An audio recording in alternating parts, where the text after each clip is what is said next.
Alors je suis toujours très contente de vous présenter mes rencontres.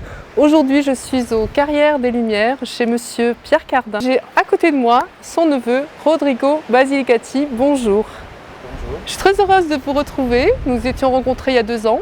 Et puis la présentation de l'organisation que vous effectuez au sein du festival de Lacoste, notamment dans la découverte des jeunes talents. Et puis j'ai l'impression qu'au fur et à mesure, vous pilotez un petit peu ce festival. À l'occasion, c'était Dulce Pontes parce que je l'avais contacté directement, mais c'est un peu l'équipe de Pierre Cardin ensemble qu'on a des occasions et des contacts. Et à la demande de Pierre Cardin, on va chercher, après on va demander. Et c'est mieux que ce soit la personne la plus proche, de quelque manière. Cette année, je me concentre plus sur l'organisation générale un peu. Et la partie aussi, la relation avec mon oncle, ce qu'il veut, comment il veut porter une séance après l'autre. C'est lui qui l'a choisi, complètement. Il a choisi vraiment les 7 spectacles de cette année et aussi a décidé, d'après l'idée de Gérard Chambre, de faire un festival, le premier festival de cinéma sur les films dédiés au musical. Il a embrassé l'idée immédiatement, mon oncle. Il a tout de suite dit oui, et effectivement, il n'y en a pas de concours de festivals comme ça. Et donc, on poursuivra cette idée, en plus appuyé et suivi par Patrick Poidavor, qui connaît très bien cette côté. Il adore le musical, il est même un écrivain de metteur en scène d'opéra, donc il est vraiment dedans. Il connaît très bien la musique classique, donc on a beaucoup parlé avec à propos. Moi, en tant que pianiste, je peux comprendre un peu ses intentions. En tout cas, c'est commencé. Le festival est commencé, du cinéma était très, très bien. Hier, on a testé finalement, grâce au beau temps, on a pu tester la grande salle de la Carrière avec cet écran gigantesque. Et un très bon son, l'acoustique est magnifique comme toujours d'ailleurs, et on est envoûté par ce film de caractère musical, danse, musique dedans. Le public était très ravi. Oui, moi j'ai pu assister aux répétitions. En fait, on a complètement, aux essais de son de l'acoustique, on a l'impression d'être complètement en immersion dans la comédie musicale. Les sons arrivaient de droite et de gauche, on ne comprenait pas. Moi et mon oncle hier soir, c'était vraiment beau, parce qu'on se sentait vraiment immergé, vraiment dedans, plongé. Oui, c'est ça, en immersion, oui. Et voilà, ça prendra toutes les plus grands musicals historiques, on peut dire, les premiers qui sont commencés dans les années 47, repris en film, comme West Side Story, on l'a fait il y a quelques jours, repris après les années 57, 61, et après, un peu chronologiquement, on arrive aujourd'hui jusqu'à La La Land, et ça, ce sont les grands musicals américains. Grand chef-d'œuvre de comédie musicale. Oui, mais chaque année, on trouvera un thème différent, et on a déjà parlé de ça avec Patrick Poidavor. Il est très, très enthousiaste de ce projet. On ne parle pas de mon oncle, on ne parle pas de moi, et Gérard Chambre qui a eu l'idée, bien sûr. Ce sera une très belle chose. Par contre, ça commence la semaine prochaine, à la fin. Ça commence le 12 août, ça commence l'autre festival. On dit toujours le festival d'art lyrique, mais c'est plus tellement seulement lyrique. On présente du théâtre, de la danse, aussi de la chanson, même du cabaret. Donc c'est plus seulement lyrique. Oui, le premier spectacle avec Andrea Bocelli a une connotation un peu lyrique, mais pas seulement, parce que lui, il consacrera sa première partie à les grandes airs d'opéra. Grand air d'opéra fait tout seul, avec la collaboration avec des autres artistes avec lui, pour faire des duos, trios, il y aura plus duet, comment on dit, duetto. Duo et trio. On dit comme ça. C'est très bien. Et voilà, il sera une première partie comme ça, mais une deuxième complètement dédiée à la musique italienne, à la chanson italienne, donc, dont des grands succès qu'on connaît de lui. Peut-être quelques surprises, donc il est très très gentil, Andrea Bocelli, il a accepté même de faire un hommage à Cardin, donc c'est une très belle chose, et un gros concert d'une heure et demie avec un orchestre, l'orchestre d'Asti qui vient d'Italie, un orchestre de 60 éléments, un directeur d'orchestre voulu par Bocelli lui-même, parce que bien sûr il y a une liaison artistique depuis longtemps, et sera une chose très intéressante. Le lendemain, on enchaîne tout de suite avec une Toulouse-Lautrec chez Maxims, avec Gérard Chambre, une chose très un peu caraballetiste, mais avec Toulouse-Lautrec, Fabrizio Cocito qui sera un peu le pianiste, et c'est un peu Toulouse-Lautrec, représente Toulouse-Lautrec, et au piano. Et au piano, c'est un vrai artiste, et un pianiste extraordinaire d'ailleurs, qui joue aux yeux fermés, et en même temps il chantera avec Véronique Fourcault et Gérard Chambre lui-même. Et donc c'est une petite petit fleur dans le festival, tout ça. Et c'est vraiment un petit morceau de chez Maxims qui est amené ici, et avec un décor qui le rappelle, et vraiment en chantant. Après, on a Gérard Depardieu qui nous suivent cette année, qu'il a accepté en mémoire, je pense, de l'amitié et de la mémoire de ce que Cardin a fait pour lui il y a 50 ans, plus ou moins, précisément. Oui, parce que j'ai compris que Gérard Depardieu avait fait quelque part ses premiers pas chez Monsieur Cardin. Il a fait ça, ses premiers pas, bien 4 pièces, une après l'autre, au tout début de l'ouverture de l'Espace Cardin en 69 et 70. Donc là, 71, 12, 13, il a fait plusieurs choses, et c'était découvert vraiment par M. Cardin dans une autre petit théâtre parisien de l'époque, avec une Depardieu qui n'avait même pas 20 ans, mais il démontrait, il faisait sortir son talent totalement. Donc on imagine l'émotion aussi qu'il va y avoir lors de ce récital sur Barbara. Si. Je pense que lui, en chantant tout ça, il sera bien conscient d'être chez Cardin, encore une fois. Il sera dans une ampoule, on peut dire une ampoule, une bulle d'émotions personnelles aussi, que peut-être le public ne comprendra pas, mais nous aussi, en rapport au passé. Et il a accepté immédiatement dès qu'on a proposé cette chose.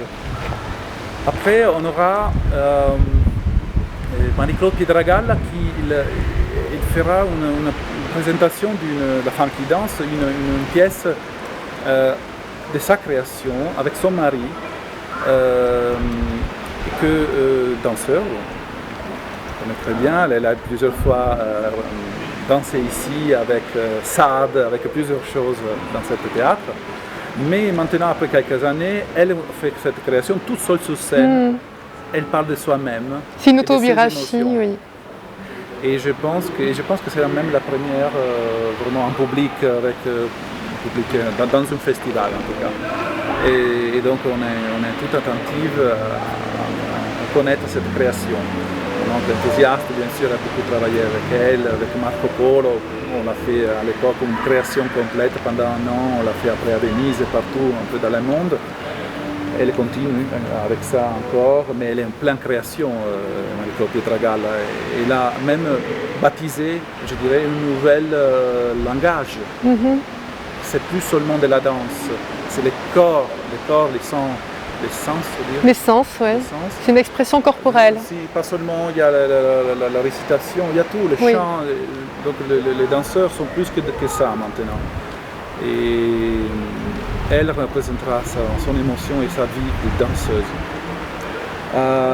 Après, on a une nouveauté voulue par mon oncle, que c'est La Voix humaine de Jean Cocteau, reprise par Stéphane Roche une comédien et metteur en scène que je connais depuis 20 ans et qui a participé à l'ouverture de du festival de Lacoste. À l'époque, dans l'année 2000, avec Tristan Isolde, où lui il était Tristan.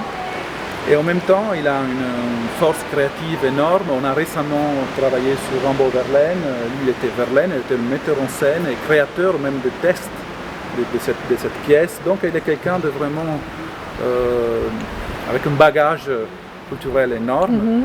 Et il a voulu revoir cet opéra en respectant totalement les textes de Jean Cocteau, mais en réinterprétant ça, mettant sur scène, pour vouloir de Cardin, Véronique Foucault, avec toute la dramaturgie qu'il y a à l'intérieur, et une petite insertion de musique à l'intérieur. Donc c'est un mélange entre théâtre pur et on peut dire théâtre musical.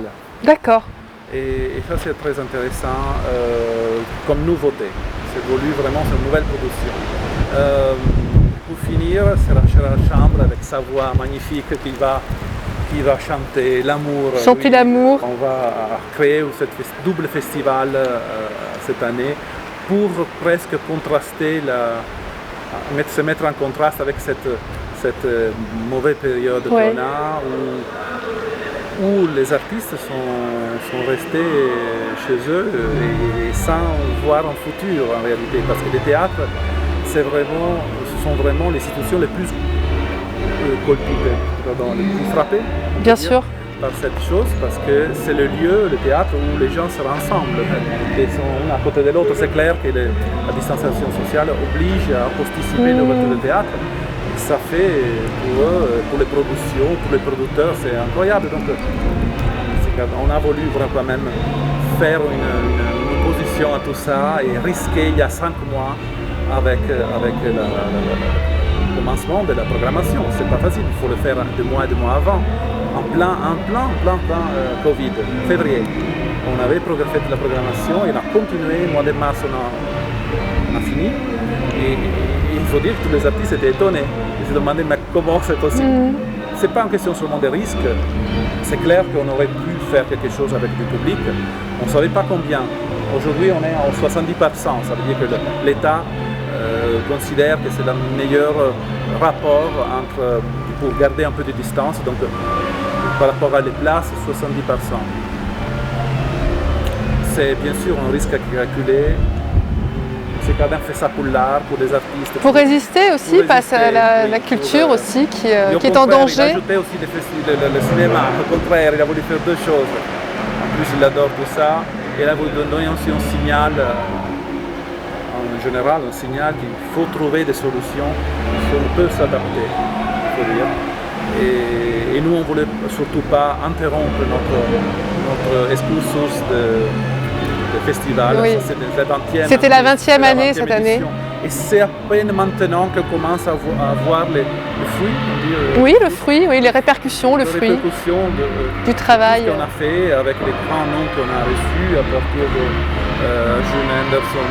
On a eu aussi René Fleming, on a eu Alagna, on a eu de la lyrique. On a eu beaucoup de la lyrique, mais aussi du piano, donc Martha Argerich, on a eu des chanteurs, Jonas Kaufmann, récemment, Dulce Pontes, on a eu au moins une vingtaine de noms internationaux ici, mais des fois il faut du temps pour se faire savoir tout ça. Et aussi parce que les artistes veulent quand même, les grands artistes veulent venir dans des situations un peu reconnues, donc il faut faire un effort au tout début. Mais nous, on est concentré aussi sur la nouvelle création, sur les nouvelles créations, sur la présentation de nouveaux talents. Voilà la voix humaine, voilà Gérard Chambre, Véronique Foucault, Fabrice Cochito. Donc ce sont des personnages qui ont des talents, qui ne sont pas connus encore, mais quand même connus localement, mais qui ont le talent pour arriver à faire des choses. On est toujours jeunes, au début de notre carrière, donc il faut quelqu'un qui nous propose. Cardin a bien vu ça. Et donc vous, quel est votre rôle exactement entre M. Cardin et les artistes? Vous êtes un peu le passeur quelque part? Je je veux être celui qui a vers tout ça, rendre possible tout ça. Ouais.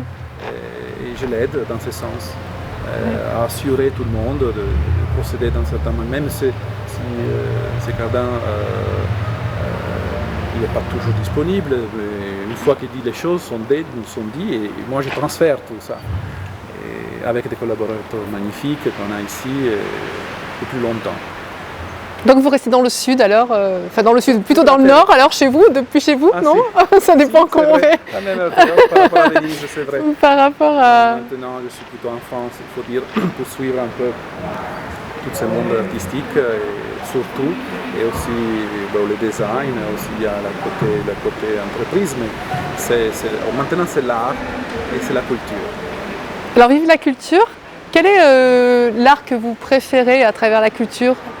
Vous êtes plus sensibilisé par... Je suis pianiste classique. Ouais. Je fais toute ma carrière comme concertiste, comme ça, concours et tout. Je connais très bien le milieu, la scène, je sais qu'est-ce que ça veut dire la traque.